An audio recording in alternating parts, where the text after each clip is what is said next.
What if Anakin Skywalker was trained by the Force itself? This is part 1. If you would like to see the full thing, be sure to become a member of the channel as you can get early access and also support the channel. But without further ado, let's get into it. In the quiet starlit nights of Tatooine, amidst the endless dunes and the whispering winds, Shmi Skywalker, a woman of quiet strength and resilience, began to experience visions that were unlike any dreams she had ever known. In these dreams, the Force itself seemed to speak to Shmi, though she knew little of such mysteries. The visions showed her cradling a child in her arms, a boy with eyes as deep and endless as the night sky.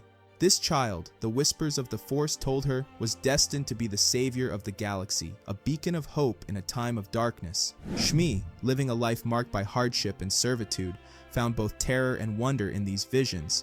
How could she, a simple slave, give birth to a child of such importance? Yet, as the nights passed and the visions came again and again, a sense of destiny began to take root in her heart. Months later, under the light of Tatooine's twin suns setting on the horizon, Anakin Skywalker was born. From the moment of his first cry, it was clear he was no ordinary child. His connection to the world around him was profound, as if he could feel the very essence of life itself. Shmi remembered her visions and knew that her son was the fulfillment of the prophecy, a gift from the Force. As Anakin grew, so too did his natural affinity for the Force. He was quick to learn, eager to understand the world around him, and possessed an innate sense of justice and compassion. Shmi watched with a mix of pride and worry as her son displayed abilities far beyond those of his peers, repairing complex machinery with an intuition that belied his age and often speaking of places and events he had never seen. One night, as Anakin lay sleeping, the Force itself came to Shmi in a vision more vivid than any before. It spoke of a path that Anakin must walk, a journey that would lead him far from Tatooine's sandy embrace. The Force instructed Shmi to prepare Anakin, for soon he would be discovered by those who could guide him further on his path. In the weeks that followed, she taught him of the visions, of the Force, and of the hope he represented for the galaxy. Anakin listened with wide-eyed wonder, his young heart burning with a desire to fulfill this great destiny that lay before him. As the moons of Tatooine cast their silver glow over the vast deserts, the arrival of Qui-Gon Jinn marked a turning point in the young Anakin Skywalker's life. Qui-Gon, a Jedi Knight who held a deep belief in the guiding will of the living Force, felt an unprecedented pull towards the planet, an instinctual nudge that something, or someone of great importance awaited him there. Upon meeting Anakin, Qui-Gon immediately recognized the boy's extraordinary connection to the Force. Unlike anything he had encountered before, Anakin's presence in the Force was a beacon, blazing with potential and promise. However, Qui-Gon also sensed the unique path that lay ahead for Anakin, one that did not align with the traditional teachings of the Jedi Order or the dark lure of the Sith. After a heartfelt discussion with Shmi, Qui-Gon learned of the visions that had foretold Anakin's destiny. The Force itself had shown Shmi that her son was to walk a path guided solely by the will of the Force, a journey that transcended the known dichotomies of light and dark. Qui-Gon, with his profound respect for the living Force, felt a deep responsibility not to divert Anakin from this destined path, but to support and protect him as he walked it. Shmi, who had always known that Anakin was meant for a greater purpose, found solace in Qui-Gon's understanding and respect for her son's destiny. In the quiet of the Tatooine night, under the watchful eyes of the stars, she agreed to let Qui-Gon take Anakin under his wing, not as a traditional Jedi apprentice, but as a guardian and guide on the unique journey the Force had laid out for him. The journey from Tatooine had been a silent voyage through the stars, with both Qui-Gon Jinn and Anakin Skywalker lost in their own thoughts, contemplating the path the Force had set them on. However, as they approached the coordinates for Coruscant, the heart of the Republic and the home of the Jedi Order, what they found was neither the bustling metropolis of planets nor the familiar swirl of starships and commerce. Instead, a vast, enigmatic structure hung in the void, a pyramid-shaped construct, ancient and inscrutable, its surfaces etched with symbols that pulsed with a deep, unseen light. As their ship neared the structure, an invisible force seized control, drawing them inexorably towards it. Efforts to resist or escape were futile.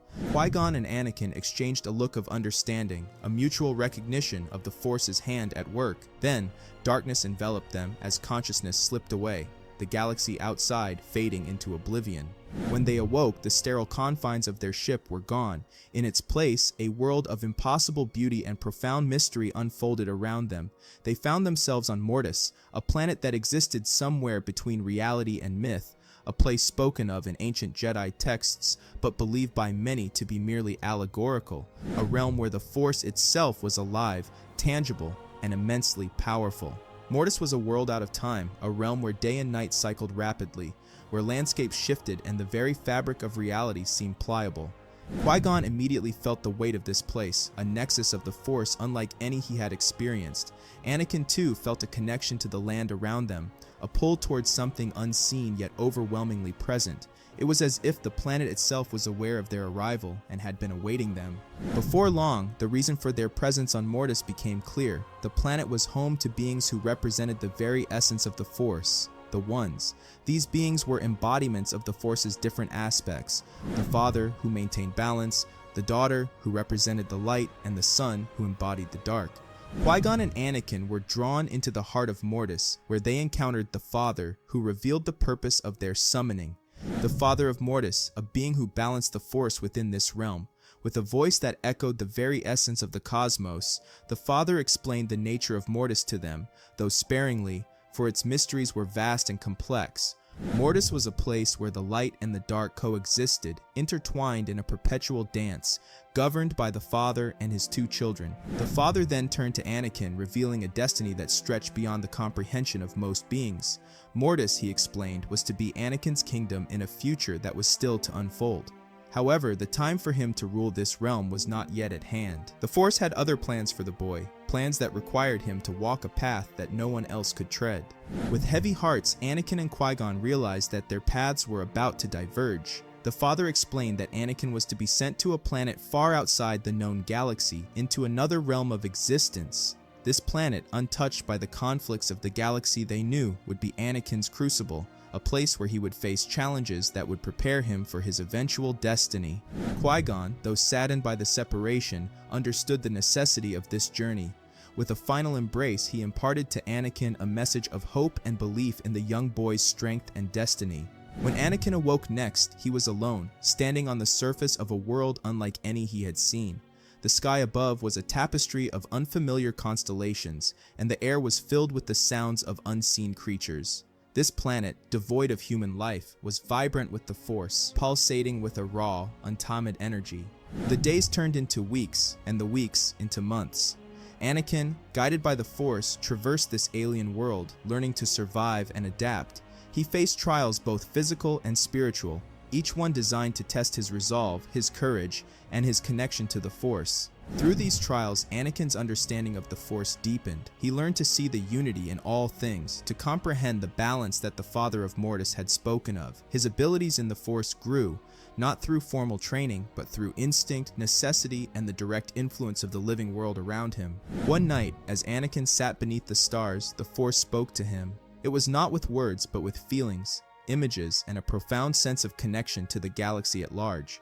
The Force revealed to him the suffering and strife that plagued the galaxy he had left behind, but also the hope that still flickered like distant stars in the darkness. Anakin understood then that his journey was about more than personal destiny. It was about preparing him to be a force for change, a beacon of balance in a galaxy torn by conflict. He realized that his trials on this planet were not just to test him, but to shape him into the being he needed to become. As the years cascaded like grains of sand in the vast deserts of Tatooine, Anakin Skywalker's life on the unknown planet unfolded in solitude and discovery. Time, as he had known it, seemed to blur, marked only by the changing seasons of this alien world and the growth that each brought. By the time Anakin reached the age of 19, the boy who had arrived, lost and bewildered, had transformed. He stood now as a man, his connection to the Force deepened and strengthened by the trials and tribulations he had faced. During these formative years, Anakin's understanding and mastery of the Force had grown exponentially. He had learned to listen to the whispers of life around him, to understand the language of the wind, and to see the stories written in the stars above. His abilities, once raw and unguided, had been honed to a fine edge, tempered by the necessity of survival and the instinctive understanding of the Force as his teacher. It was in this time of solitude and growth that Anakin first encountered the inhabitants of this world. They were a primitive people, living in harmony with the land that sustained them. Their initial encounters with Anakin were fraught with misunderstanding and fear, for he was an outsider, a being of unknown power. But as time passed, Anakin proved himself not a threat, but a guardian.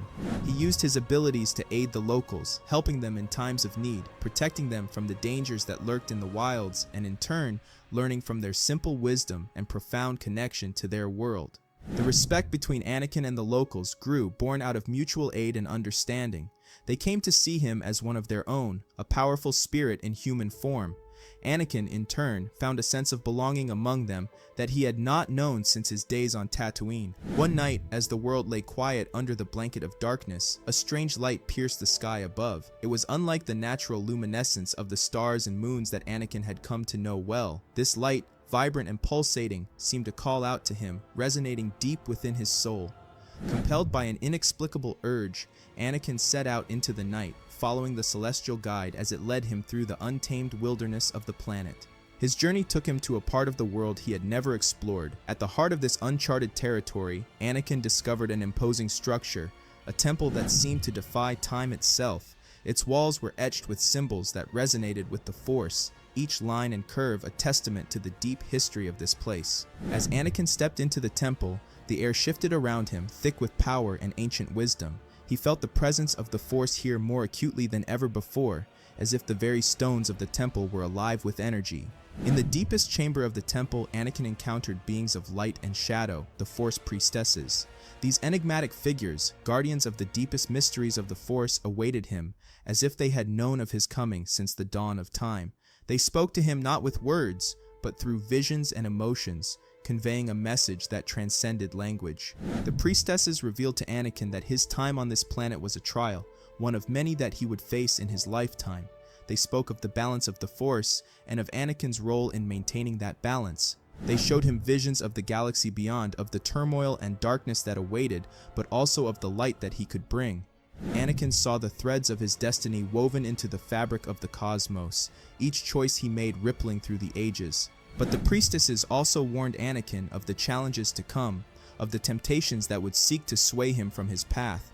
They spoke of the strength required to face these trials, not just the strength of power, but the strength of character, of compassion, and of will. As the encounter came to an end, the Force priestesses bestowed upon Anakin a gift, a deeper understanding of the Force and a glimpse of the potential paths his life could take. Emerging from the temple as dawn broke, Anakin felt changed. The experience had deepened his connection to the Force, imbuing him with a sense of purpose and clarity. Guided by the Force, Anakin ventured forth from the temple, feeling an irresistible pull towards another ancient site hidden within the planet's vast wilderness. This journey was shorter, as if the Force hastened his steps, leading him to a structure that seemed older than time itself. It was a gateway, its design complex yet harmonious, radiating an energy that resonated with Anakin's very soul. As he approached the gateway, the air around him shimmered, and Anakin found himself stepping into a realm beyond imagination, the world between worlds. This place existed outside of time and space, a nexus point connecting all moments and possibilities. It was a corridor lined with archways, each leading to different points in time, a place where the past, present, and future were one.